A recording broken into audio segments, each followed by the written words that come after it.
사랑하는 성도 여러분, 8월 7일 토요일 하나님께서 우리에게 새날을 허락하셨는데 시편 51편 1절부터 6절의 말씀으로 오늘 아침 기도의 시간을 열겠습니다. 하나님이여, 주의 인자를 따라 내게 은혜를 베푸시며 주의 많은 긍휼을 따라 내 죄악을 지워주소서. 나의 죄악을 말갛게 씻으시며 나의 죄를 깨끗이 제하소서. 무릇 나는 내 죄과를 아오니 내 죄가 항상 내 앞에 있나이다. 내가 주께만 범죄하여 주의 목전에 악을 행하여 싸우니 주께서 말씀하실 때에 의로우시다 하고 주께서 심판하실 때에 순전하시다 하리이다. 내가 죄악 중에서 출생하였으며 어머니가 죄 중에서 나를 잉태하였나이다. 보소서, 주께서는 중심에 진실함을 원하시오니 내게 지혜를 은밀히 가르치시리이다. 아멘. 우리의 안고 사는 것을 아시며 우리의 모든 허물과 죄, 연약함을 다 아시는 주님, 뿐만 아니라 우리의 마음의 간절한 소원과 기도의 제목까지 다 아시는 하나님 앞에 이 아침도 우리의 마음을 열고 주님의 높으신 이름을 찬양하며 우리의 영혼의 잔을 주님의 선하심과 인자하심으로 채워주시기를 기도합니다. 주님의 변치 않는 자비와 그 긍휼을 우리에게 베푸시고 우리의 모든 허물과 죄악을 제하여 주옵소서. 우리의 연약함을 고쳐주시고 주님의 성령과 말씀의 능력으로 우리를 새롭게 하여 주옵소서. 주의 말씀을 대하는 오늘 시간 성령께서 우리를 깨우쳐 주시옵소서. 예수님의 이름으로 기도드리옵나이다. 아멘. 오늘 아침의 본문은 로마서 2장 12절부터 16절입니다. 무릇 율법 없이 범죄한 자는 또한 율법 없이 망하고 무릇 율법이 있고 범죄한 자는 율법으로 말미암아 심판을 받으리라.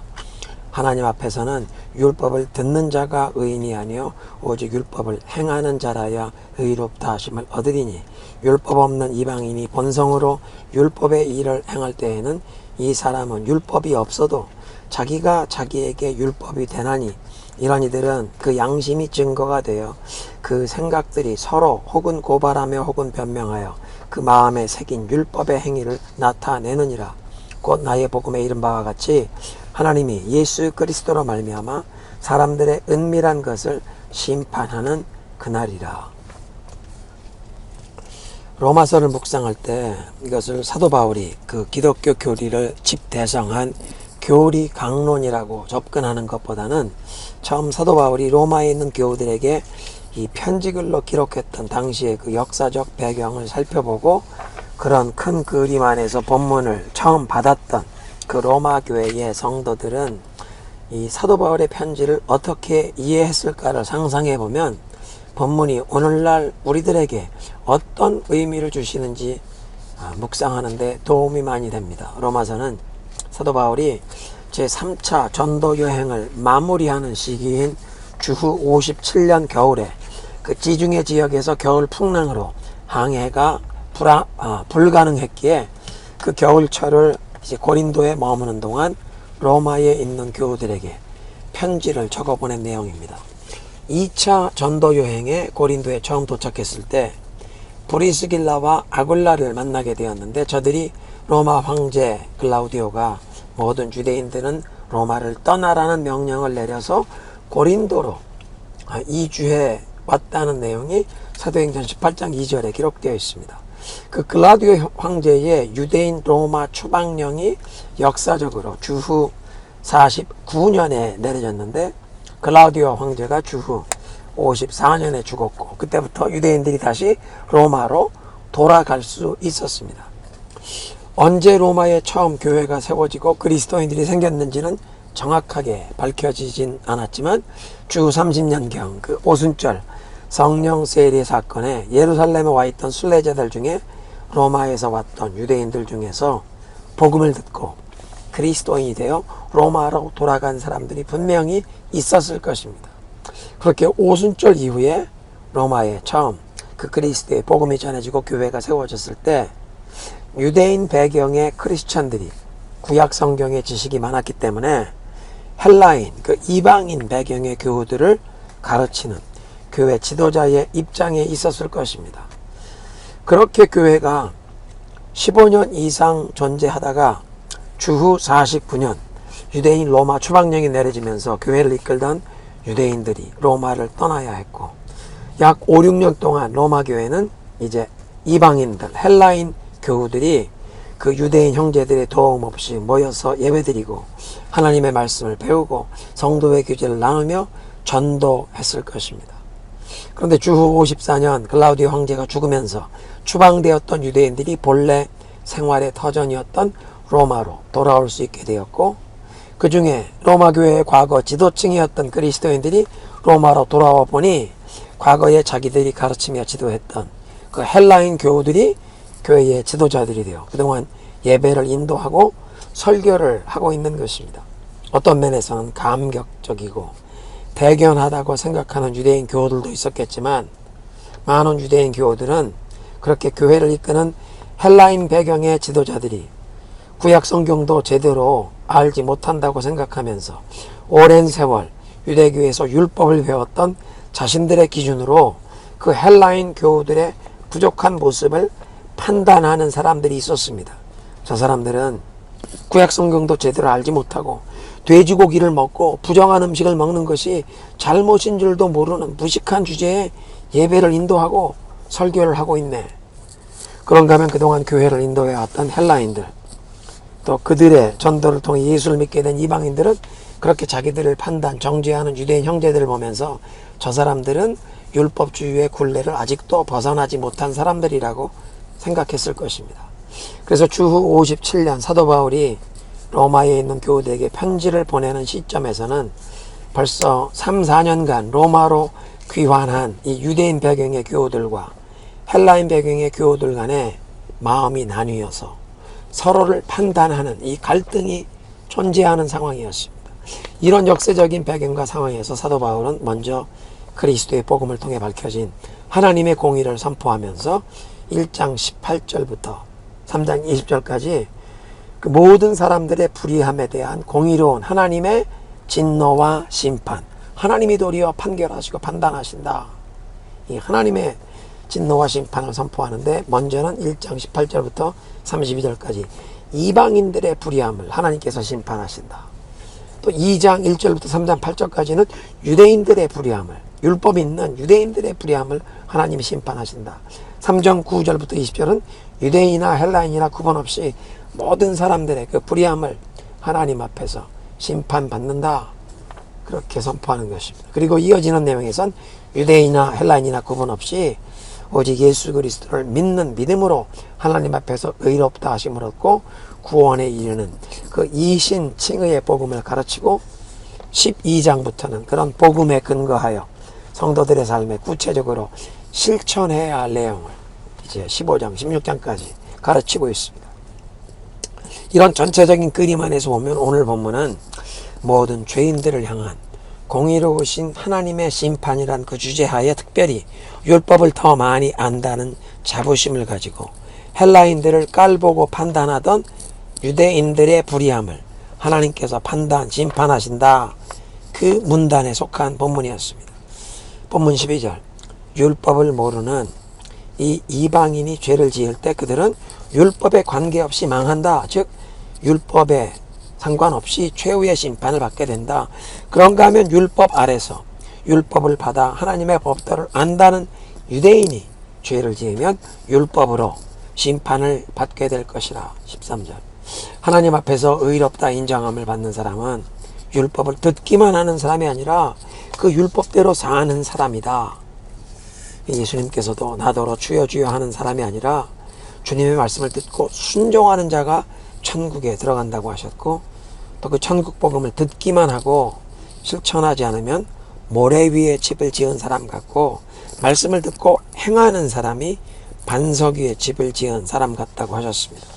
그러니까 하나님의 말씀을 단순히 듣고 아는 것이 다가 아니라 들은 말씀에 순종해라. 하나님의 말씀에 따라 살아가야 한다고 말씀하는 것입니다. 14절에 율법 없는 이방인들이 본능적으로 율법이 요구하는 것을 실천하면 그들에게 율법이 없어도 그들 자신이 자기에게 율법이 된다. 그들의 행동은 율법이 요구하는 일이 그들의 마음에 기록되어 있다는 것을 증거하지 않느냐. 그들의 양심이 이 사실을 증거하는데 그들의 생각이 서로 고발하며 변명하게 된다. 율법을 듣거나 배우지 못한 이방인이라도 하나님께서 모든 사람의 마음에 하나님의 법을 기록하셨다는 사실을 이 사람의 양심이 증거한다는 것입니다. 그래서 이방인들이라도 본능적으로 그 마음의 율법의 요구를 느끼기에 선과 악을 구분하는 그런 마음의 감각을 느낀다. 그래서 자신의 행동에 대해 생각이 서로 고발하며 변명한다. 즉 양심이 잘못을 고발하여 가책을 받기도 하고 자신을 변명하기도 한다.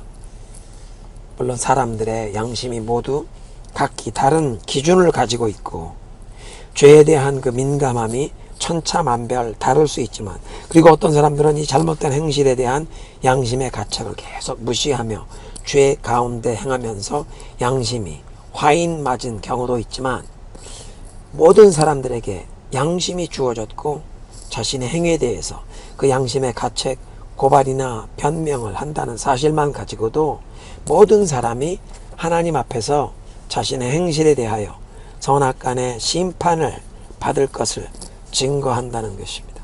16절에 그래서 내가 전한 이 복된 소식, 복음에 말한 것처럼 하나님께서 예수 그리스도를 통하여 모든 사람들의 그 비밀을 심판하실 날, 그 최후의 심판의 날이 앞으로 다가온다. 지금은 혹 다른 사람들에게 알려지지 않은 은밀한 부분도 자신의 그 양심에 거리낌이 있었던 그 모든 허물을 최후의 심판의 자리에서 예수 그리스도를 통해 심판을 받게 되는 날이 온다는 것입니다. 함께 기도하겠습니다. 하나님 감사합니다. 사도 바울을 통해 주신 이 로마서의 말씀을 통해 우리가 서로를 판단하고 심판하는 것이 아니라 모든 사람들을 심판하실 하나님을 두려워하며 그 하나님의 말씀을 겸손히 받고 온전히 지키어 순종하라고 깨우치시니 감사합니다. 우리의 양심이 주의 성령님의 그 깨우치심에 민감하게 반응하면서 죄를 멀리하고 주님이 기뻐하시는 겸손과 온유함으로 의로운 일에 힘쓰게 하옵소서. 주님의 음성에 귀 기울이고 순종하면서 그 하나님과의 관계, 또 우리 이웃과의 관계에 막힌담이 없이 행하는 성령의 사람들이 되기를 소원하오니 우리에게 자비와 긍휼을 베풀어 주옵소서. 예수님의 이름으로 기도드리옵나이다. 아멘. 우리 함께 합심으로 기도하실 때 먼저 예배의 회복을 위해 기도하겠습니다. 우리 개인, 가정, 우리 소그룹, 온 교회에 예배가 회복될 수 있도록 하늘의 불을 내려 주옵소서.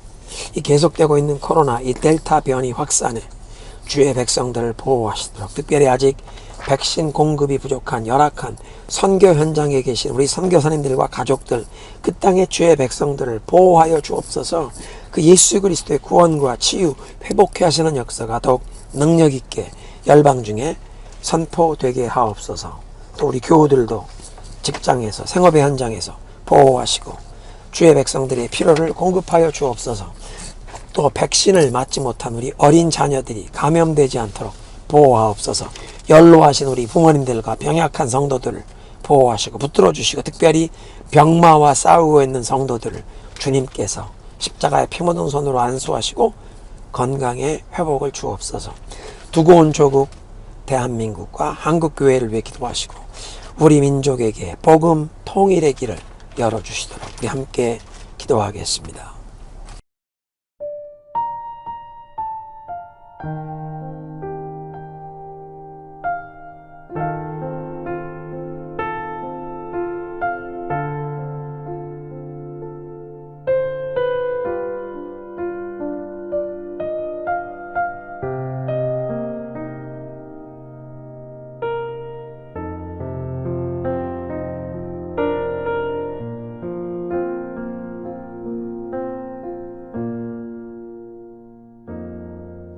나의 사랑,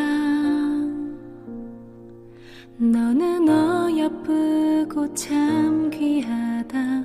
너는 보석보다 귀하다. 내가 사랑스럽지 않을 때 너를 온전히 사랑하고 너와 함께하려 내가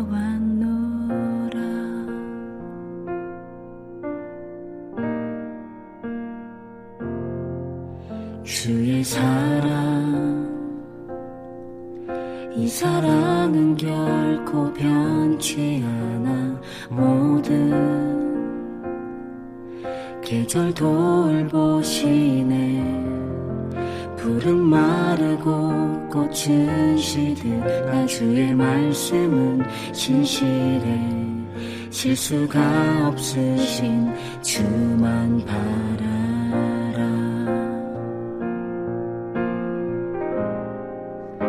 주님의 나라와 뜻이 나의 삶 속에 임하시며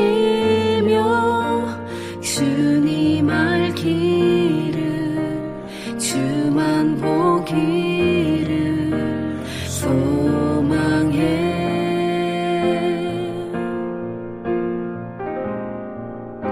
거룩히 살아갈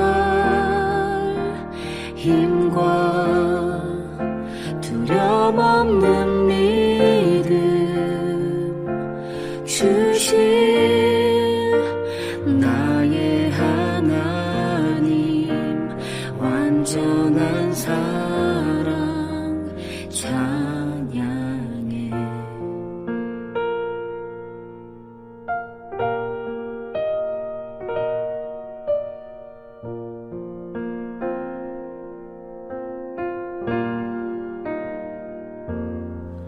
주의 사랑, 이 사랑은 결코 변치 않아.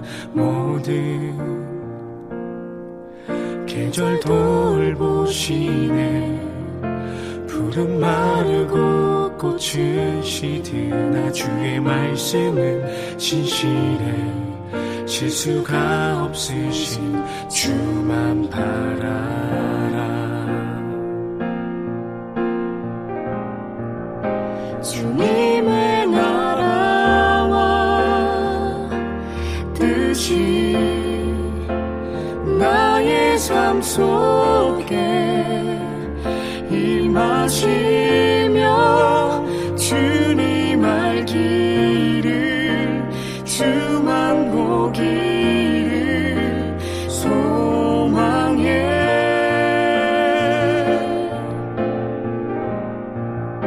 거룩히 살아갈 힘과 두려움 없는 믿음 주신 나의 하나님. 완전한 사랑 찬양해.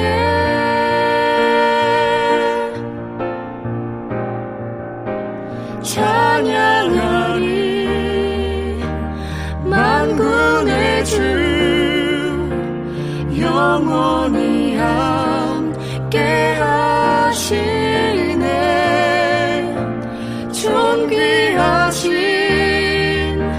사랑의 왕 영원히 통치하시네. 찬양하리 만군의 주 영원히 함께 하시네. 존귀하신 사랑의 왕 영원히 통치하시네. 주님의 나라와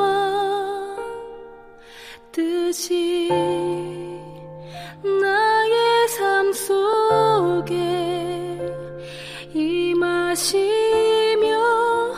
주님 알기를 주만 보기를 소망해.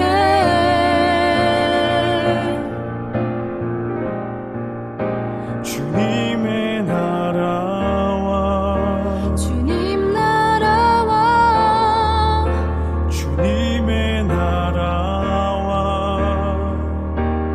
뜻이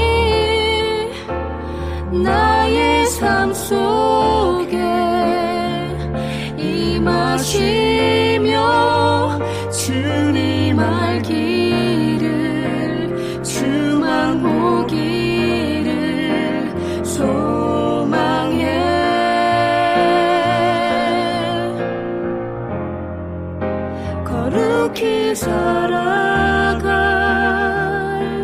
힘과 두려움